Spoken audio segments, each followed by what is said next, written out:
Take a look at this. It's a rendering of the new Center for Wildlife, and it's very exciting. It's amazing and really hard earned, and we've worked diligently and transparently to get there. And I think that is one of the most powerful things, is that everyone who's a part of this understands and appreciates what we're building. So there's no other facility like Center for Wildlife in all of Maine and Seacoast, New Hampshire that provides medical treatment for injured and orphan wild animals, and also does environmental education, that dual programming that feeds our mission.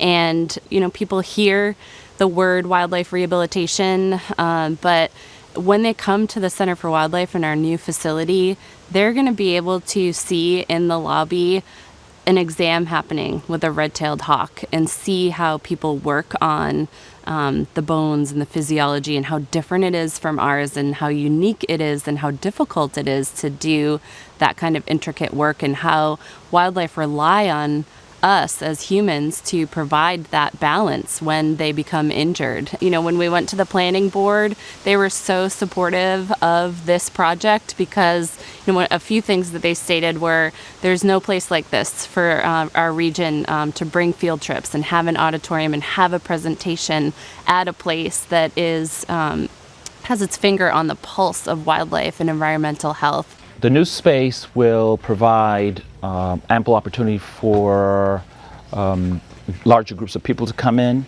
It'll be more visible. I think the educational component, particularly with K-12, is really critical. And just building out the educational component is for these future kids who are going to grow up into adults, who are going to hopefully care about the environment and wildlife. I mean, that's really critical that the center really be at the center of that. For the new Center for Wildlife, we'll have the capacity to treat more animals and connect with bigger partners in conservation medicine. And then really the new center is going to open up a lot of doors for us with environmental education and, just having more space. We'll have an auditorium that we can host more people. We can do on-site programming year-round and for larger groups. We'll have a classroom downstairs so we can bring our Nature is My Muse program to life.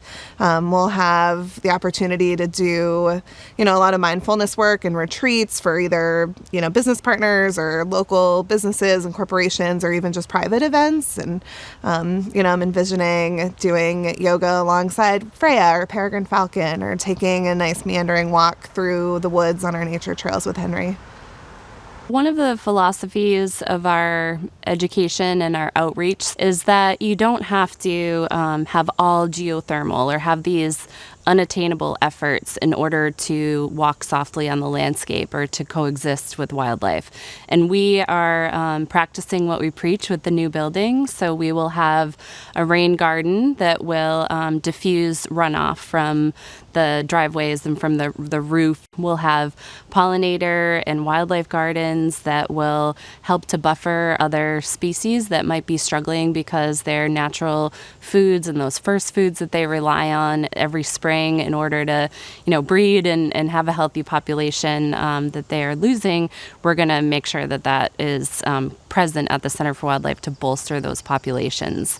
We have a 10-year reforestation plan that we've developed with local landscape architect Terra Firma, and it's been important to us with this project that we are not going to go in and clear cut and throw up a bunch of ornamental grasses or things that could prove destructive to the local ecosystem.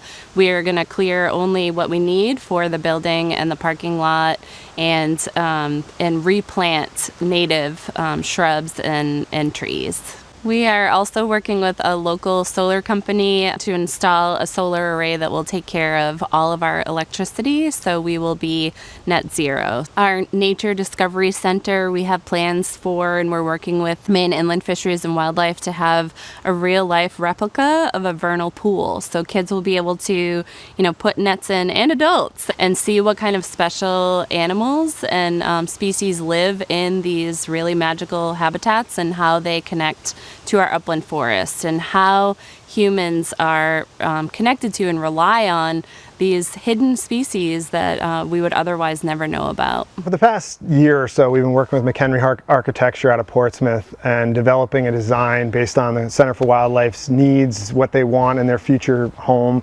and also incorporating environmentally friendly materials with a focus on conservation. Obviously, being out in the woods in York, Maine, we really wanted to make sure that this was a natural, appealing center that's going to really complement the mission of taking care of wildlife without being some big industrial facility in the middle of the woods. The team that we put together, consisting of McHenry Architecture, Jewett Construction, and Ambit Engineering, has been utterly fantastic. Their in-kind support and the generosity has made this project a reality for us. We look forward to breaking ground this fall with an overall anticipated duration of construction lasting about a year. So we're even more excited to open our doors in late 2019. What would you say to encourage people to come to the center, to experience it? I'm sure that if they went by and stopped in, they'd be most welcome.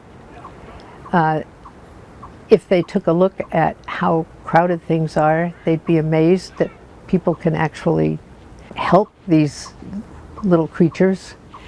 Being inspired and being welcomed, I would hope that they might volunteer or volunteer with some contribution to the center, because both things are needed, people and money to help with this campaign. So the overall project budget is approximately $4.5 million. To date, we've raised over $1.87 million. Do the math. There's a lot to do, and that's where you come in. Call Emma Bellina and show your support for this great cause. When you do something for others, you're also doing it for yourself. So do something good for you today. The animals will love you for it.